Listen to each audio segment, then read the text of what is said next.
Salam alaikum, bismillah. Notre leçon ici consiste à trouver d'autres genres d'angles. Pas comme les angles qu'on a vus précédemment, comme l'angle aigu, l'angle obtus, l'angle plat, etc., etc. Bon, pour ces angles, on a besoin de quoi? De trois droites, D1, D2 et delta. Donc cette droite delta est une séquence commune aux droites D1 et D2. Delta il coupe D1 au point A, par exemple, et il coupe D2 au point B. Au point A, je forme 4 angles. Et au point B, je forme aussi 4 angles. Pas la peine de voir les autres angles comme l'angle plat, etc.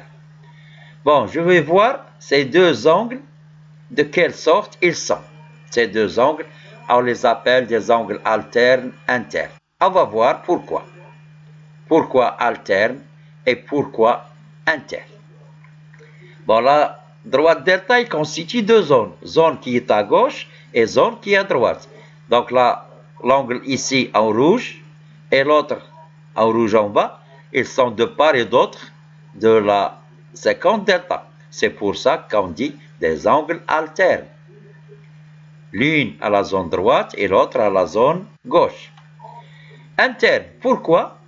Les deux droites D1 et D2 constituent cette bande qu'à l'intérieur. Et ces deux angles, elles sont à l'intérieur. C'est pour ça qu'on dit qu'elles sont internes. Donc, les angles colorés ici en rouge, elles sont alternes, internes. On va voir s'il y en a d'autres angles dans cette figure. Regardez bien. Voilà. Les deux couleurs, elles sont de part et d'autre de l'angle delta. L'une à gauche et l'autre à droite. Ils sont aussi à l'intérieur de D1 et D2. Donc, ils sont alternes, internes. On va prendre une autre situation. Toujours D1, D2, D3. Et on va considérer une séquence commune à D1 et D2. Par exemple, je vais prendre la droite D3 qui est la séquence. Et l'angle ici coloré en jaune. Donc, c'est à l'intérieur de D1 et D2. Elle est à la zone gauche de la séquence commune qui est D3. Donc, je peux trouver maintenant le sommet de l'autre angle en considérant que D3 est la séquence. Donc, le sommet de l'autre angle, ça sera avec l'intersection de D2 avec la séquence commune. Donc, le sommet sera ici. Très bien. Qu'est-ce que le manque? Je vais voir la zone que forment D1 et D2. La zone que forment D1 et D2, c'est toute cette zone-là. C'est la zone intérieure qui est entre D1 et D2. Comme la zone, l'angle gauche, l'angle jaune est à gauche de la séquence D3, donc l'autre, il sera à la zone droite au-dessus de D3. Là, au-dessous et l'autre au-dessus. Donc, ils sont alternes, internes, puisqu'ils constituent la même chose. Dans la même situation, voilà un autre angle.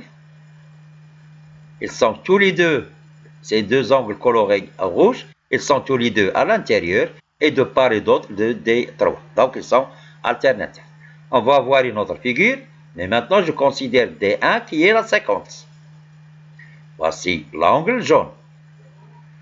D1 et D3 forment cet angle qui est en jaune. Donc, je sais maintenant le sommet. Puisque D1, c'est la séquence. Donc, c'est la séquence qui doit couper avec D2. Donc, le sommet se trouve ici. Donc, D2 et D3, je vais voir la zone intérieure. La zone intérieure de D2 Et D3, c'est ici. Donc celui-là, c'est à droite de la séquence D1. Donc je dois trouver à gauche de D1. Donc ces deux angles, ils sont aussi alternes, internes. Voilà les angles alternes, internes, comment on les définit. C'est très bien et à la prochaine, Inch'Allah.